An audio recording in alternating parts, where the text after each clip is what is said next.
धरती और पाताल तीनों लोकों में मेरी दिव्य पदचाप दिव्य पुरुष सुन लेने में समर्थ हैं। मैं सर्वज्ञ ही नहीं सर्वव्यापक भी हूं।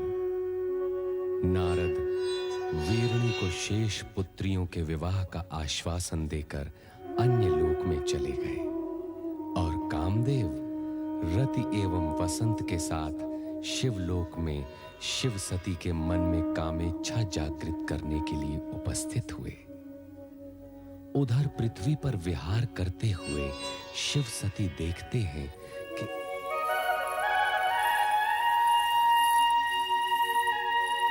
इंद्र। स्वामी, पृथ्वी भ्रमण का आनंद ही अनूठा है।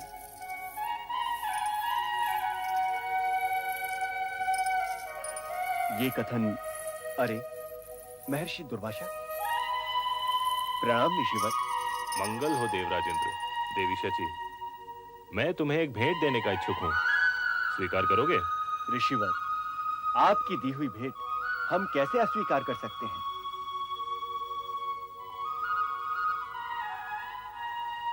आज्ञा दें।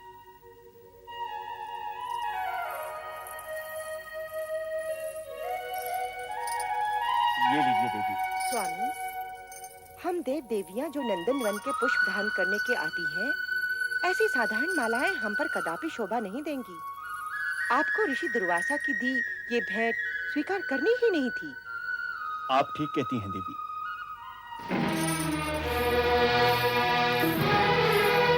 अब हमारा घर लौट चुके हैं। चलो कैलाश लौट चले। शची, देवराज इंद्र, प्रेम से भेंट की हुई मेरी माला का तुमने घोर अपमान किया है। अब तुम्हें इसका परिणाम सहन करना ही होगा। मैं तुम्हें श्राप देता हूँ कि अपनी स्वर्ग संपदा से वंचित होकर तुम और तुम्हारे साथी देवताओं का उस प्रकार स्वर्ग से पतन हो जाएगा जिस प्रकार मेरे द्वारा की हुई माला को तुमने पतित किया है। स्वामी, शीघ्र ही हमारा स्वर्ग जाना आवश्यक है।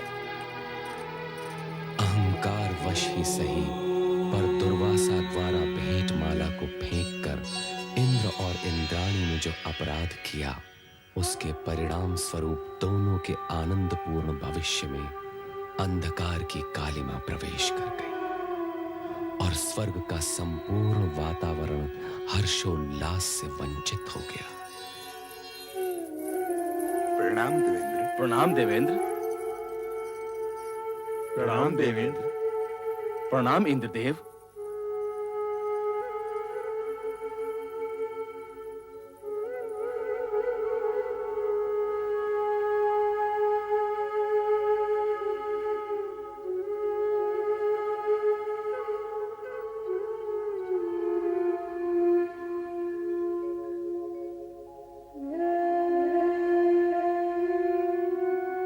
देवराज इंद्र, आपकी इस सुशोभित सभा में आज हम एक ऐसा दृश्य देख रहे हैं जो इससे पहले हमने कदापि नहीं देखा। उल्लास और विलास के स्थान पर आज आपके मुख पर विषाद की रेखाएं क्यों प्रतीत हो रही हैं?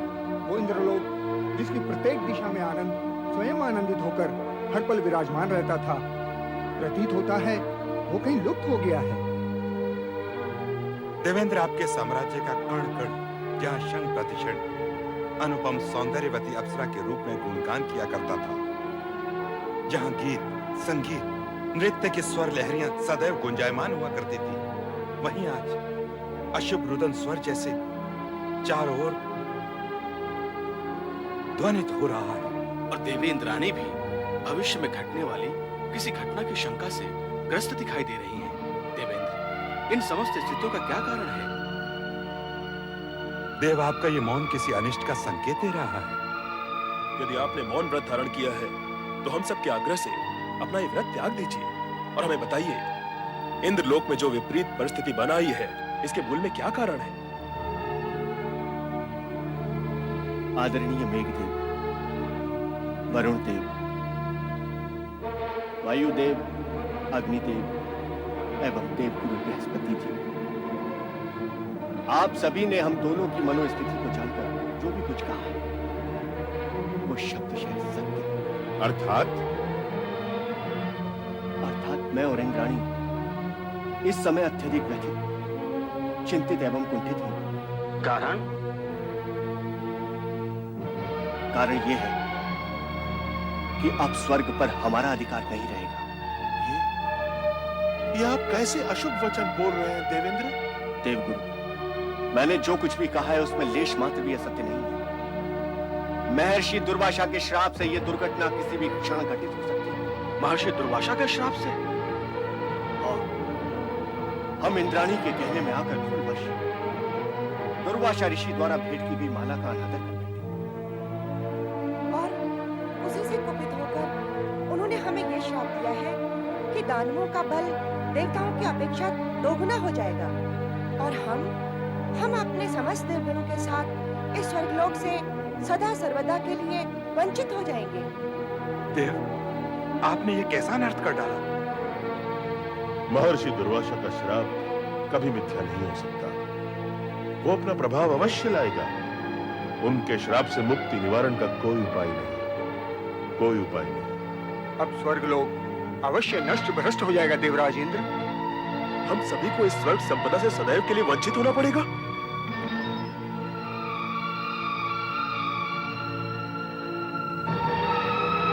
दानवराज महाबली की, दानवराज महाबली की, दानवराज महाबली की, दानवराज महाबली की। महाराज, अपनी सेना को आदेश दीजिए। वो देखिए स्वर्ग। लगता है दुर्वासा ऋषि का श्राप फलित हो रहा है। सर्वनाश हो जाएगा, देवताओं का पतन हो जाएगा।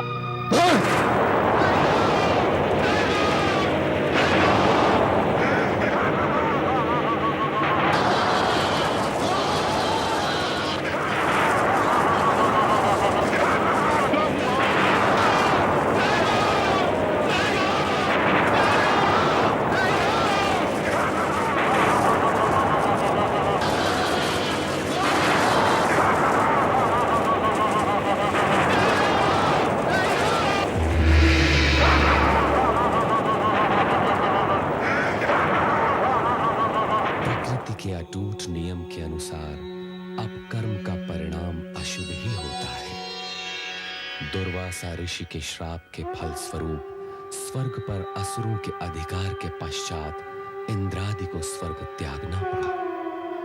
कैलाश पर इंद्र के इस अधोपतन से व्यथित सती शिव से इंद्र व स्वर्ग की रक्षा के लिए आग्रह करते हैं।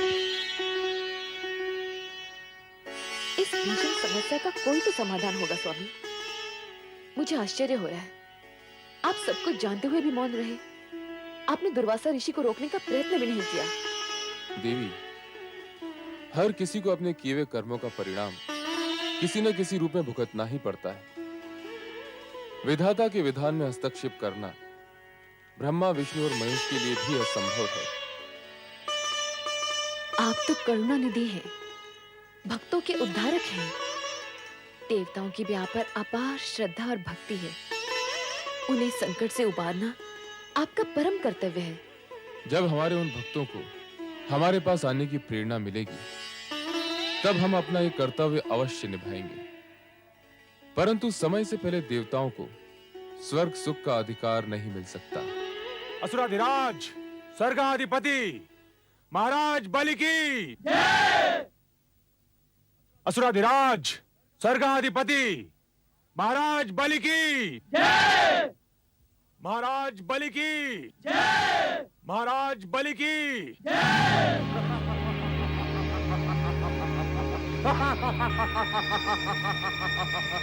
आज हम अति प्रसन्न हुए। देवता यहाँ से पलायन कर गए। उनकी पराजय विजय श्री का रूप धारण करके हमारे चरणों में नतमस्तक है। अब यह सिंहासन हमारा है। अब स्वर्गलोक पर असुरों का राज है। सेनापति राहु, स्वर्गाधिपति दानवराज महाराज बलि को राहु का वंदन स्वीकार हो। सेनापति राहु, तीनों लोकों में यह घोषणा करवा दो कि अब स्वर्ग लोक पर देवताओं का नहीं, हम दानवों का अधिकार है। इंद्र और समस्त देवता भीरू कही के भाग गए।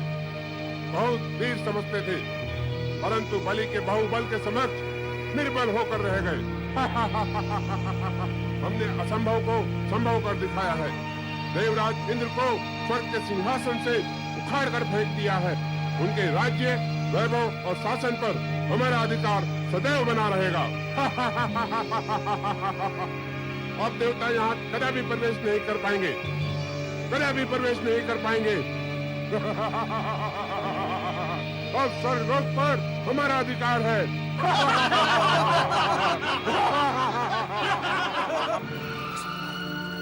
असंभव!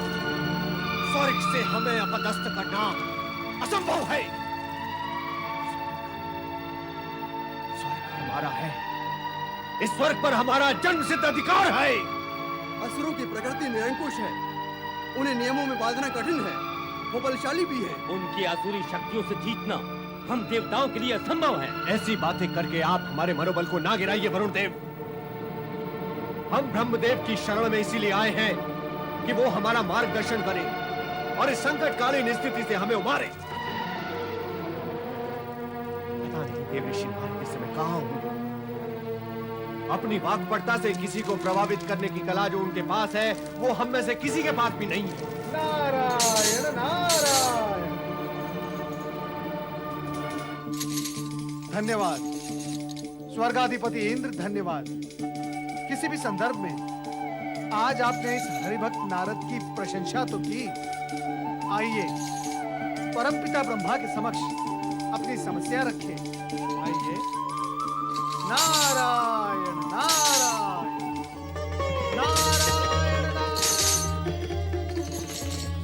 परमपिता ब्रह्मा, आज देवराज इंद्र और समस्त देवगण आपके समक्ष एक गंभीर समस्या लेकर उपस्थित हुए हैं। हे सृष्टिकर्ता ब्रह्मा जी, हम पर घोर अत्याचार हुआ है। आपको ये जानकर अत्यंत दुख होगा कि हम पर अत्याचार करने वाला आप ही से उत्पन्न ऋषि अत्रि का पुत्र है। हम दुर्वासा के क्रोध से भली भांति परीक्षित। किंतु ब्रह्मदेव, सर्वप्रथम तो एक ऋषि को अपने क्रोध पर ही विजय पानी चाहिए। दूसरी बात ये कि क्रोध करने का कोई कारण भी तो होना चाहिए। किंतु दुर्वासा ने तो हम पर अकारण ही क्रोध किया है और हमें श्राप देकर असुरों के लिए स्वर्ग का मार्ग प्रशस्त किया है। देवराज, क्या दुर्वासा के उग्र स्वभाव से आप परिचित नहीं? क्षण मात्र में क्रोध की ज्वाला उनके मन में प्रकट हो जाती है। इस बात का आपको ध्यान रखना चाहिए था। दुर्वासा का शाप तो एक निमित्त मात्र है सरस्वती।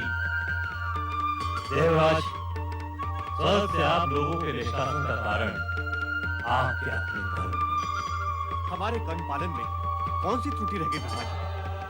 हमारे कर्तव्यों में कहां खोट आ गया? देवराज, सबसे बड़ा खोट तो यही है कि आप लोगों ने अपने अधिकारों के उपयोग पर तो पूरा ध्यान दिया, किंतु अपने कर्तव्यों की उपेक्षा ही कर दी।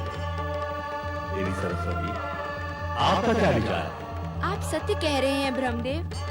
भोग, विलास, आनंद क्रीड़ाओं में रमे देवगण ये भी भूल गए कि इंद्रासन को अपनी जगह पर टिकाए रखने के लिए देवताओं को धर्म, कर्म, पुण्य और जन कल्याण का भी पूरा पूरा ध्यान रखना पड़ता है। ये माना कि हमसे कुछ त्रुटियां हुई हैं,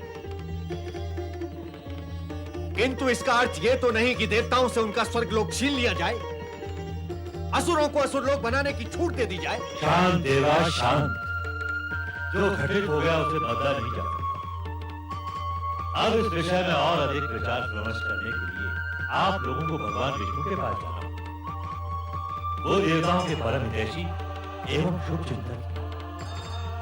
हे चतुर, यदि नारायण के सम्मुख आप ही हमारा प्रतिनिधित्व करें तो अति उत्तम होगा। भगवान श्री हरि विष्णु आपकी समस्या से अवगत हैं देवराज। आपको मार्गदर्शन मिल गया, किंतु उस पर चलना आप ही का काम। हमें विश्वास है चतुर्भुजधारी विष्णु आपकी समस्या का कोई न कोई समाधान अवश्य ढूंढ लाएगा।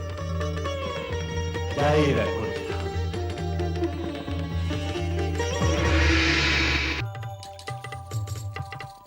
ओम नमो भगवते वासुदेवाय।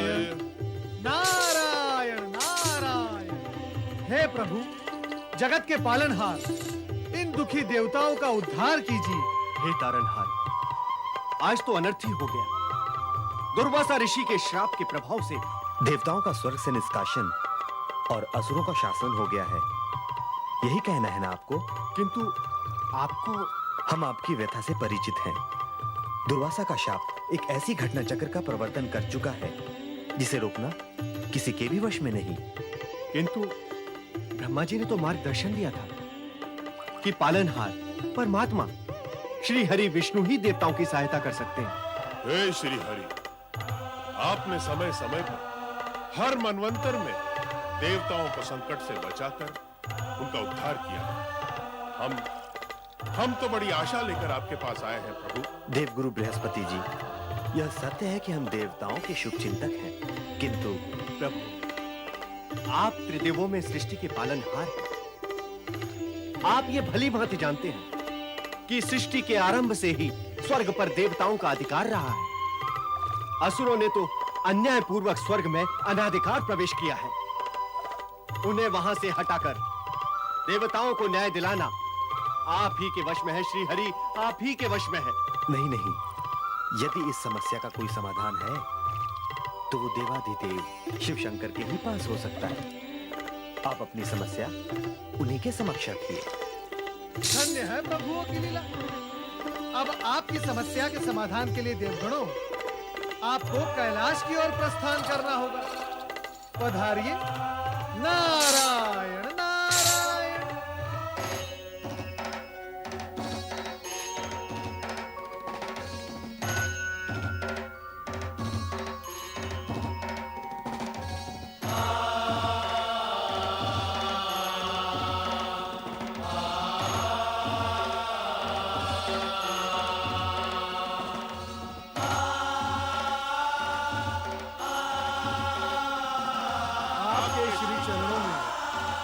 अभिवादन स्वीकार हो देवी सती। बधाई। कैलाश धाम में आप सभी का स्वागत है। देवराज और देवगणों के साथ जो अन्याय हुआ है उसका मुझे अत्यधिक दुख है। इस विषय में मेरे स्वामी से भी चर्चा हुई थी।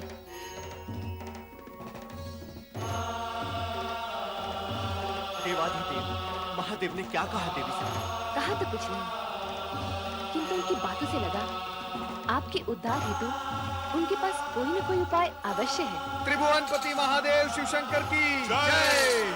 हर हर हर महादेव। हर हर हर महादेव। हर हर हर महादेव।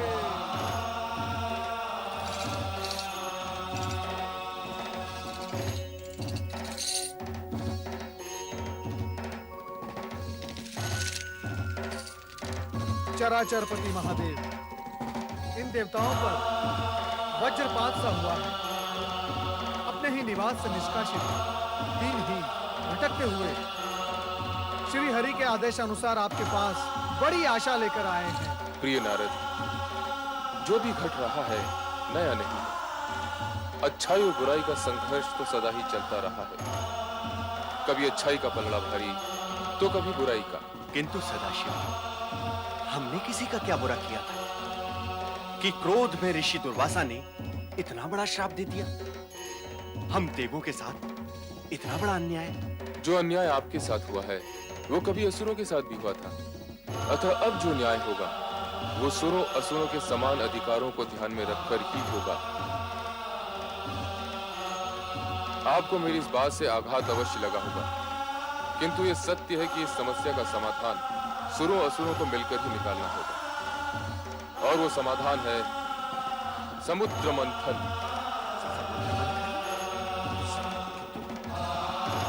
भयभीत होने की आवश्यकता नहीं।